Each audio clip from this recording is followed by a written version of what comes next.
자, 리플이 현재 434원입니다. 살짝 반등 나오고 지지부진한 흐름을 보이고 있습니다. 자, 15분 봉으로 하루의 흐름을 한번 볼까요? FOMC 회의록이 공개가 되었죠. 반등이 살짝 나오고 빠지고 다시 한번 좀 지지부진한 흐름을 이어가고 있고요. 해외 증시를 좀 보더라도 다우, 나스닥, S&P가 약 강보합권에서 움직였다.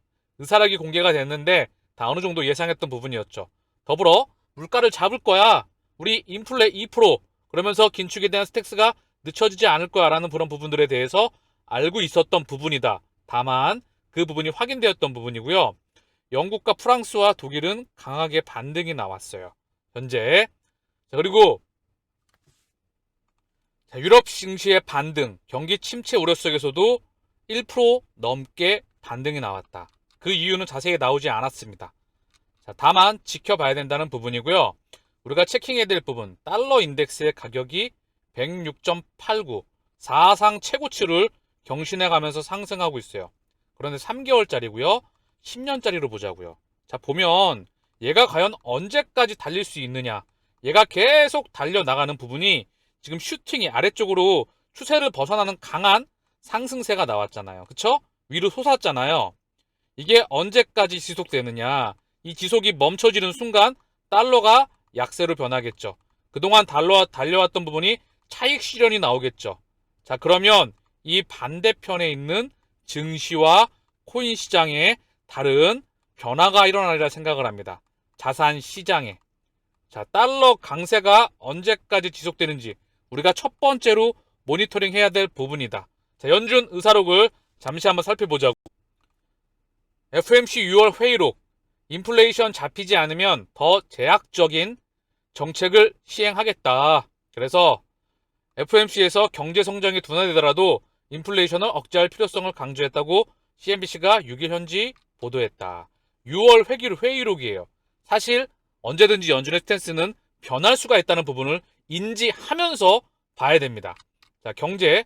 참석자들이 경제 전망이 제약적인 정책 기조로의 이동을 정당화한다는 데 의견을 같이 했다며 높아진 인플레이션이 압력이 지속될 경우 보다 제약적인 정책 기조가 적절할 수 있다는 가능성을 인정했다. 정책 긴축의 대가가 따를 수 있다는 사실도 인정했다. 인플레이션이 2%로 복귀하는 것이 지속 가능한 기반 위에서 최대 고용을 달성하는 데 매우 중요한 것으로 판단했다. 자, 제가 이걸 보면은요. 언제든지 바뀔 수 있고요. 물가 2%로 현 시점에서 복귀하는 거 불가능합니다. 불가능. 그러면서도 이런 표현을 하게 돼 있어요. 중요한 건 50 내지 75bp는 이미 시장에 다 녹아져 있습니다. 고점 대비 마이너스 35%가 나스닥이 빠졌어요. 코로나 팬데믹 때보다 심했고요. 2008년도 미국발 금융위기, 이때는 시스템 리스크였어요.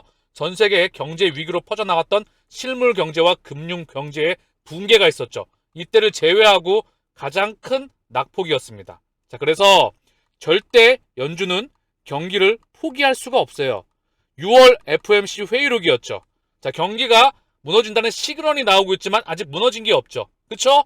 그래서 조금 더 경제가 받쳐주는 한도 내에서 조금 더 이상한 시그널이 나오면 스탠스를 전환할 수밖에 없고요. 그 이전에 우크라이나건 대중국 관세 인하건 중국 상하이 봉쇄건 어떤 모멘텀들이 나오면서 시장에 글로벌 금융 리스트에 반영이 되는 그런 부분들이 달러 약세와 더불어서 진행되리라 생각합니다. 달러가 약으로 간다는 부분 표현보다는 달러의 초강세였던 부분이 차익 실현이 나오는 물량이겠죠. 그래서 그동안 달렸던 부분이 좀 수그러들 때, 그쵸? 이때가 시장이 반등 나오는 기점으로 보고 있다. FOMC 회의록 이미 예상되었던 반응이고요. 조금 더 경제를 포기하더라도 또는 경제를 실물 경제가 위축되더라도 물가 2%를 잡기 위해서 우리는 긴축 스탠스를 늦추지 않을 거라는 게 포인트이죠. 그러나 제가 계속 지금 언급을 드렸어요. 경제를 포기하기가 어렵다. 더불어 증시도 포기할 수가 없다. 2008년도에 연준이 180도 바뀐 스탠스이다. 바로 제롬 파월, 자넷 옐런, 벤 버냉키의 시대입니다. FTX의 샘 뱅크먼 프라이드가 암호화폐 업계에 지원자금 수십억 달러 보유했다. 유동성 경색 최악 지난 듯하다. 그래서 두 팔 걷고 나섰다. 업계 줄도산에 최악의 시기는 끝났다. 라고 언급을 하면서 필요할 경우 암호화폐 업계를 지원하기 위해 20억 달러 이상의 자금을 보유하고 있다. 또한 올해 매분기마다 직원 수를 늘릴 계획이라고 전했다.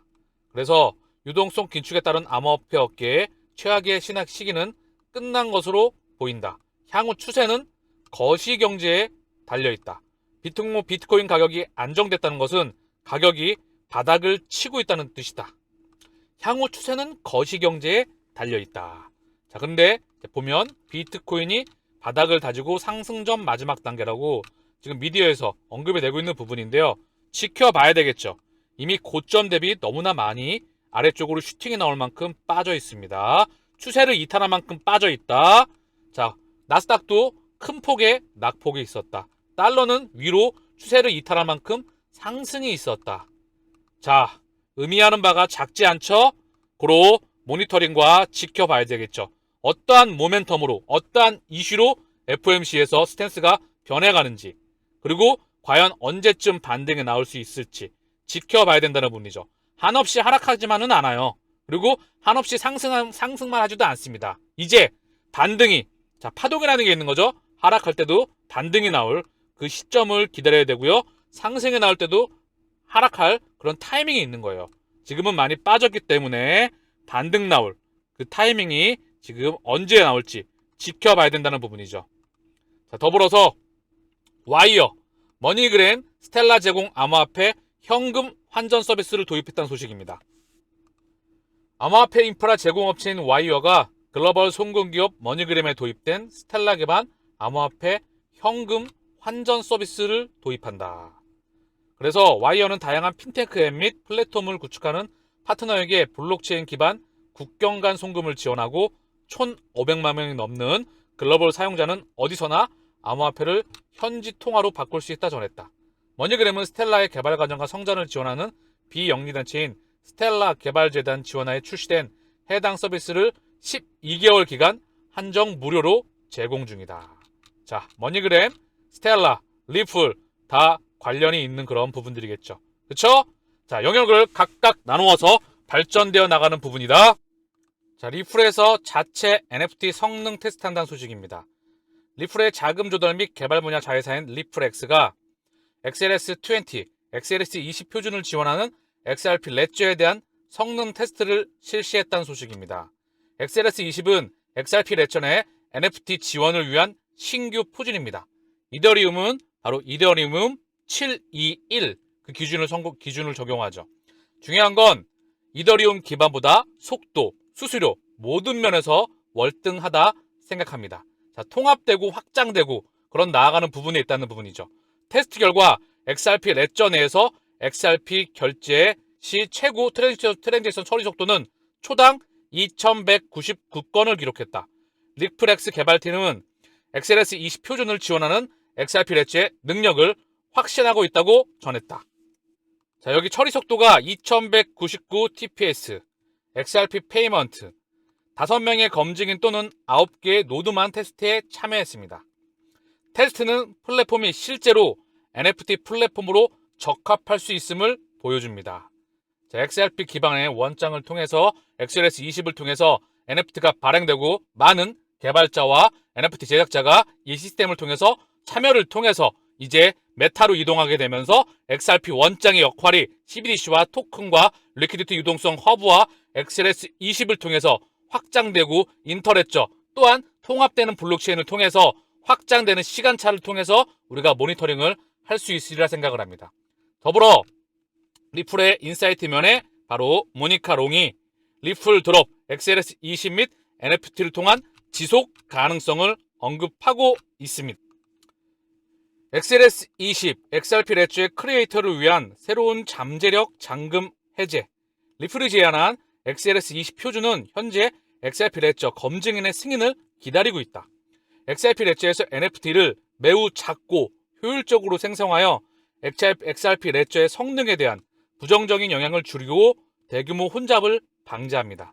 모니카는 XRP 레저가 많은 작업을 수행하기 위해 실행할 필요가 없기 때문에 XRP20을 사용하여 개발자가 스마트 계약과 함께 제공되는 추가 보험 위험 및 복잡성 없이 NFT를 생성할 수 있다. XRP 레저의 힘은 토큰화 유동성 및 결제에 있다고 항상 믿었습니다. 전 세계적으로 광범위한 사용 사례에 걸쳐 이러한 작업을 수행하는데 매우 능숙하며 이것이 바로 가치의 인터넷을 향해 우리를 구축하는 것입니다. 자, XRP 원장 사용 사례에 대한 확장, NFT로서 언급이 되고 있는 부분이에요. 자, 더불어 델리오에서 2022년 하반기 대규모 인재 채용을 시작한다. 전 직군 채용한다. 18개 부분 공개 채용. 블록체인 개발자 집중 모집한다. 하반기 채용은 최근 출시한 크립토뱅크 서비스와 NFT 분야와 관련 인력 모집이 신규 추가됐다. 자, 그래서 델리오에서 인프라, 즉 신규 채용을 전 직군에서 한다는 소식입니다. 즉 지금 경기가 안 좋더라도 확장해 나가는 기업, 판때기가 바뀌면서 투자가 되고 있는 기업들은 늘 이 부분을 기회로 삼고요.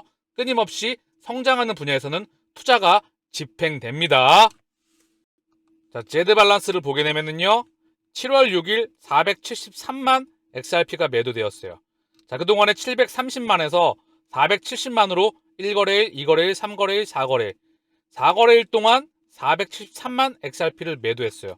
남은 XRP 물량을 봤더니 리얼타임으로 4천만 XRP 정도가 남았습니다. 자, 그래서 7월 13일 580만 XRP가 매도됐을 때 470만, 지금 기준으로는 7월 15일 7일 정도 남은 것 같아요. 자, 곧 언론에서, 미디어에서 제드 맥켈러의 물량이 0으로 곧 끝난다는 소식이 우리가 접할 수 있기를 기다려봅니다. 자, 마지막으로 제가 항상 언급을 드리죠. 큰 판, 패러다임, 문명의 이돈, 그리고 전체 판을 이해했다면 거듭 언급드립니다. 앞으로 자본의 흐름은 주식에서 코인 시장, 블록체인 시장으로 이동할 수밖에 없는 게 시대에 거스를 수 없는 운명이자 문명입니다. 그게 시대의 흐름이겠죠. 첫 번째 정리를 해보면요, 간략하게 제가 4가지로 정리했어요. 귀에 꽂힐 거라 생각을 하고요. 첫 번째, 자본주의의 한계가 왔습니다. 금리를 낮춘다 그래서 경기가 부양되지 않아요. 돈을 찍어낸다 그래서 경기가 더 확장하지 않습니다. 일시적인 부분이죠. 자, 금리, 국내 안의 돈이죠. 환율, 국내 밖의 돈의 교환 비율입니다. 경기를 부양하기 위해서는 저금리를 통해서 경기 부양을 하죠. 남의 나라 물건을 사는 거죠. 수입해 오는 거예요. 그거를 내수라고 하죠. 그쵸? 환율, 뭐죠? 물건을 파는 거죠. 자국 돈의 가치를 떨어뜨려서 수출한다는 거죠. 가격 경쟁력. 즉 기업들에게 이 부분을 몰아주지만 사실 국내 내국인은 피해를 보는 겁니다. 물가 상승의 압력이 있죠. 자국 돈의 가치를 인위적으로 떨어뜨리게 되면. 그래서 환율 전쟁을 실시하게 되면서 전 세계가 지난 10년간 디플레이션에 시달렸었어요. 그러나 코로나가 오게 되면서 지금 디지털 경제가 땡겨지게 되면서 생산이 멈춰지게 되면서 물가 2%를 못 맞췄던 게 엄청난 CPI가 8%, 9%에 육박하게 되면서 실질 돈의 가치가 마이너스 6%, 돈 가치가 해마다 또는 돈 가치가 실질적으로 마이너스 6%가 빠그러지고 있는 거예요. 그래서 두 번째로 대량 생산 체제가 끝나가죠.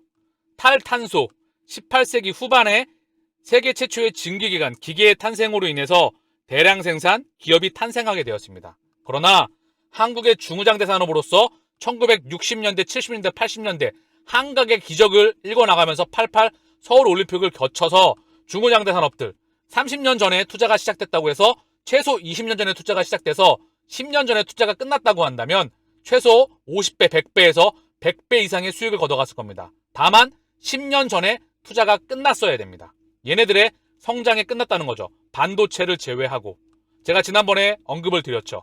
중후장대 그 부분에 성장이 끝나간다는 부분이 대한민국 글로벌 공급 체행에서 증명이 되고 있어요. 그리고 코로나. 기본적으로 독성이 강하면은요, 전파력은 약합니다. 코로나는요, 사스와 메르스의 변종이에요. 그래서 사스와 메르스, 팬데믹으로 가지가 않았죠. 왜? 독성이 너무 강했기 때문에. 그러나 코로나는 독성이 약했어요. 그래서 전파력이 센 겁니다. 독성이 강하면 숙주가 죽어요.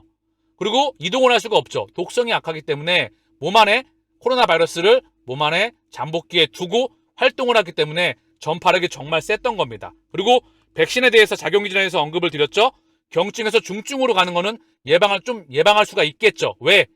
후천성 면역, 혈액이 담당하는 거기 때문에 감염은 코끝 상피세포, 코의 피부 전망에 있는 세포를 통해서 감염이 되기 때문에 원천적으로 감염을 예방하는 건 쉽지가 않습니다. 그래서 대한민국에서 95%, 97%에 가까운 백신을 2차까지 맞았는데도 불구하고 감염률이 엄청 낮다는 거죠. 그쵸? 이 부분이 반증하는 바가 결코 작지 않다. 그래서 이 코로나가 디지털 빅뱅을 땡겨오게 되죠. 0과 1의 사회, 통제의 사회, 그리고 자본주의의 시스템과 대량 생산세의 시스템과 지구가 아픈 이유와 결코 무관하지 않습니다. 다 이 부분들이 연관되어져서 혈관처럼 쭉쭉쭉쭉 서로 맞물면서 유기적으로 왔던 부분이에요. 그러면서 탄생됐던 게 바로 0과 1의 세상입니다. 그 첫 번째로서 블록체인과 코인이겠죠.